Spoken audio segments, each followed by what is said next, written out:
Hey everybody, welcome to Crack Pack number 30 on the Mana Leak. I'm John as always, and as always, it's time for some Battle for Zendikar Crack Packs, which I don't think anybody's tired of, and won't be tired of for months and months to come, especially because of the possibility of an Expedition Land, which I've seen so many be opened. So many, and none have been mine. But this pack will have one, I hope. But more importantly, of course, we will talk about what I would take, pack one, pick one, in a draft, and why. And it would be the Expedition Land, just full disclosure. But that's not competitive. All right, up first, we've got a Swarm Surge, 2 and a black for a sorcery, and creatures you control get +2/+0 until end of turn, and colorless creatures get first strike until end of turn. It's a decent enough card. It fits in the blue-black colorless deck, sort of, although that tends to be more of an ingesty control deck, which I think is where this card slightly falls apart for me. Green-black could be good if you have a ton of Eldrazi Scions. Making them 3/1 first strikers would be pretty good, but I've never quite seen this go off consistently. I've certainly seen it go off, here or there, people cheering from their table as this card worked, but I don't see that every game. I don't see that every match, and so it's a little bit too inconsistent for me. I haven't yet really wanted to play this myself, despite the fact that I know it can do good things, and certainly not first pickable, so goodbye, Swarm Surge. Well, here's the card that I think it works with, or one of the cards that I think it works with. Call the Scions, 2 and a green to make 2 Scions. That's it. You get 2/2 for 3 with the ability to sack for 2 mana. Pretty solid, pretty helpful, pretty useful in the black-green ramp deck, blue-green ramp deck, the green X ramp deck. If you need these, you should be able to get them pretty darn late because not many other people are going to want it. So not first pick, unfortunately, but as with most cards in Battle for Zendikar, good in the right deck. Next up, we've got a Merc Strider, not a Mist Intruder at all. 3 and a blue for an Eldrazi Processor. When it enters the battlefield, process a card, and you get to bounce something. I love this. I love bouncing. I love Mana War Effect. It's just such a good, useful card. You, of course, need to have enough Ingesters to make sure this is going to work, but in blue-black, boy, I love this card as a 4-drop. Get a Mist Intruder or a Salvage Drone or anything to ingest something by turn 4, and you just get a huge tempo play. Even later in the game, it's really good bouncing Eldrazi or other big things that they've used up some of their Scions for. Just an all-around solid card. Not first pickable, but I do take this a little bit more highly than maybe I should. Next up, we've got Voracious Null, 2 and a black for a creature zombie, 2/2, 1 and a black, sack another creature, put 2 +1/+1 counters on Voracious Null. That's awesome! Activate this ability at sorcery speed. That's terrible. You want to be able to activate this to save creatures, or not save them, but use creatures that are going to die in combat or due to a removal spell, or otherwise save this creature by making it bigger, and you can't do any of that. You can't do any of that at all. This has to be sacrificing purely for the sake of sacrificing, and that's just not good. I've never seen this card work, and I don't know the deck that wants it. I think it's supposed to be paired with Zulaport Cutthroat, and so you sack something and you get a drain life, but it's just not worth it to me. I don't like Voracious Null. I've never played it, and I don't know that I will. Next up, we've got McKindy Patrol, 2 and a white for a creature, human, knight, ally. It's a 2/3. It's got Rally, and whenever it enters the battlefield or another ally, blah, blah, blah, everything gets Vigilance. This is one of the weaker ones, but it's one of the ones that's kind of required in the red-white ally deck or white X ally deck. It's not exciting. It's not first strike. It's not lifelink. It's not double strike. It's not any of those things. It's just Vigilance, which is fine. And it's a 2/3, so it does block and attack kind of well, especially when it has Vigilance. But it's not exciting. It's not what you're going to take to go into allies. It's not what you're going to hope that you get like 4 of them in your allies deck. But it's one that you're just simply going to have to take for that deck. Outside of that deck, it loses a fair bit of value. But it's still just kind of okay, but nowhere near first pick.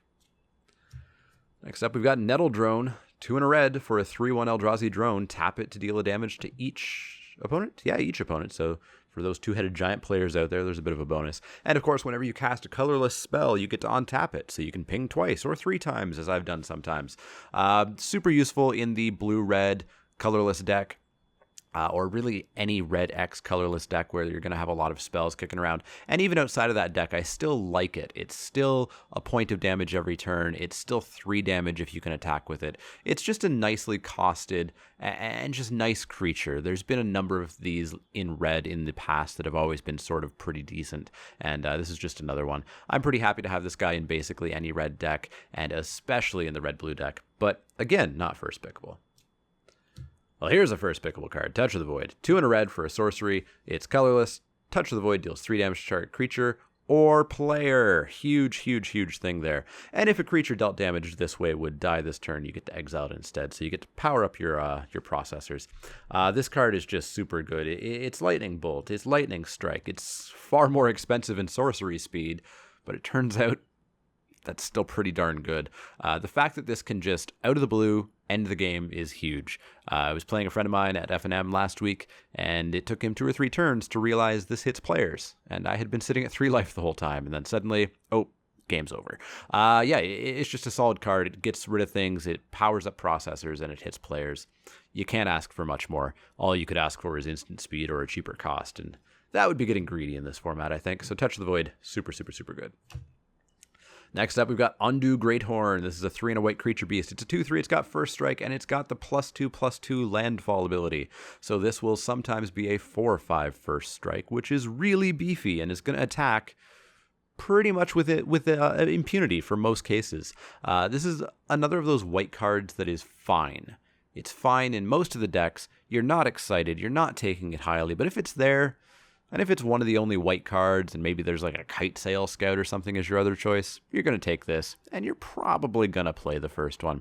Unfortunately, there isn't really a white landfall deck, so the landfall isn't really going to be your theme like it would be in red-green, for example, but it is still just a fine card. So Undo Greathorn, not first pickable, more of a mid-pack to late-pack kind of thing. From Undo Greathorn, we go to Undo Champion. 2 red for a 4/3 Minotaur Warrior ally. It's got Rally, and it gives everything Trample. This is better than Vigilance for sure. Giving things Trample, especially if they happen to have, I don't know, Double Strike, gets really, really, really out of control.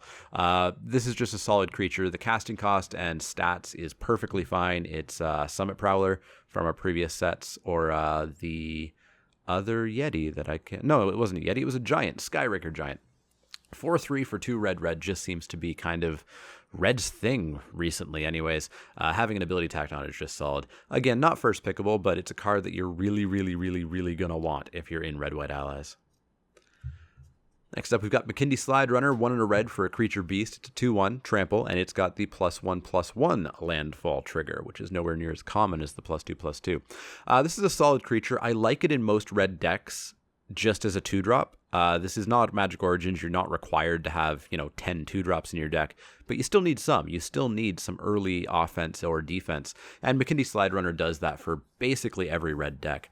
It does, of course, shine a little bit better in red-green landfall, but I played this in red-blue colorless and was happy with it. I would play this in red-white allies and be kind of happy with it. I'd play it in basically any red deck and be fine with it, but it's nowhere near a first pick. It's one of those commons that you're going to get them, you're going to play them, but you're not going to have to in any way sort of spend a pick on them. They're going to be there and be your only pick. So McKindy Slide Runner, fine, but not our pick.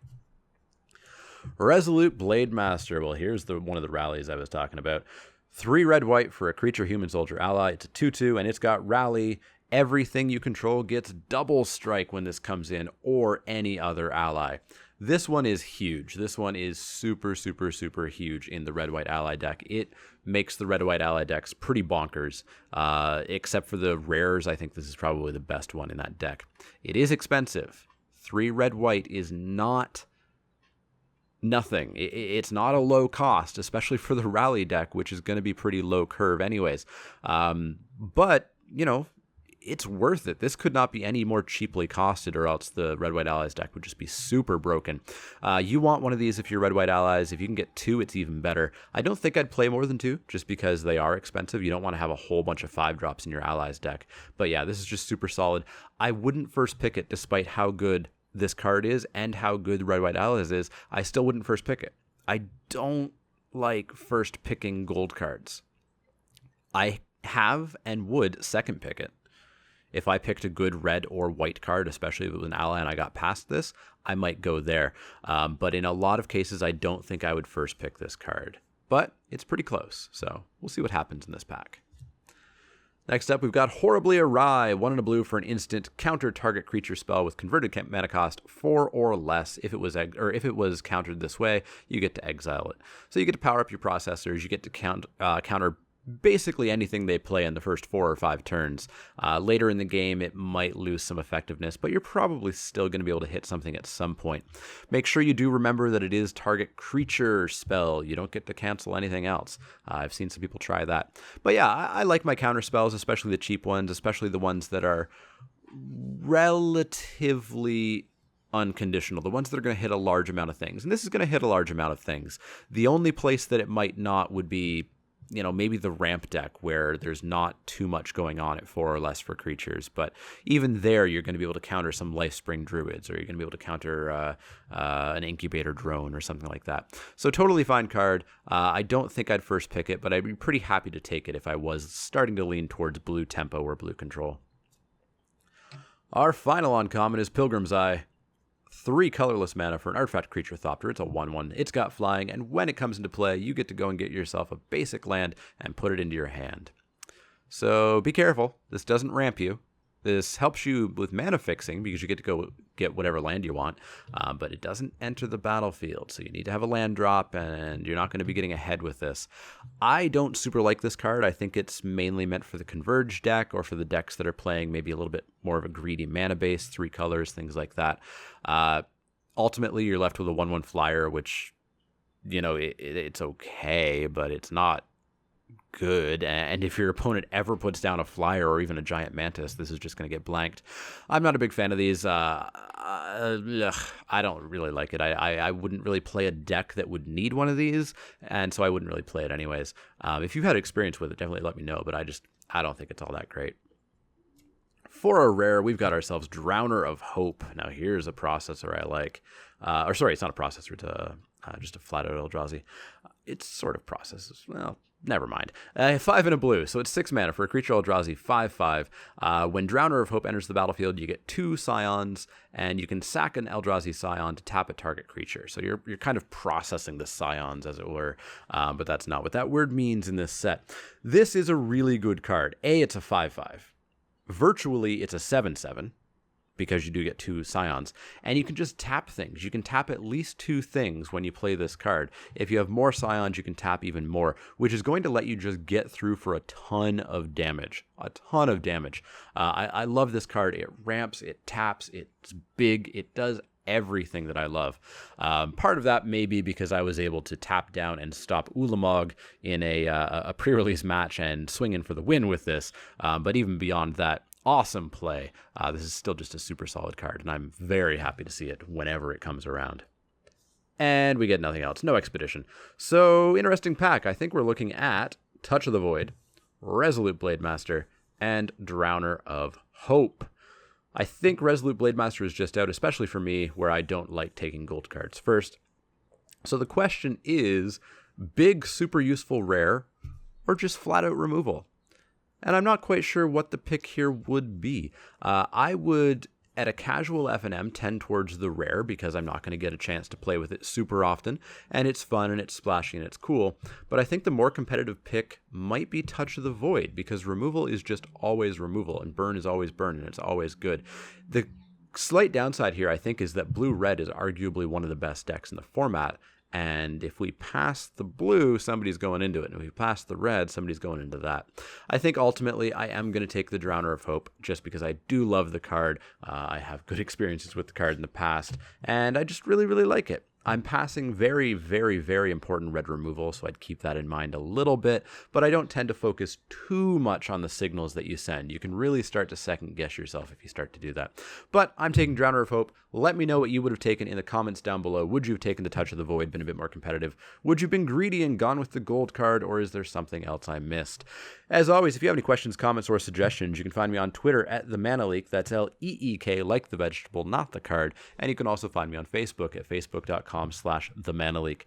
You found me here on YouTube. You've got the comment section down below, as I said, as well. Like and subscribe to my videos. That way you can keep up to date on all the latest Crack a Pack Tuesdays, Wacky Wednesdays, Top 10 Thursdays, Spiky Saturdays, and everything else that pops up here and or there. But as always, if you have any questions, comments, or suggestions, let me know. Otherwise, I will see you all next time.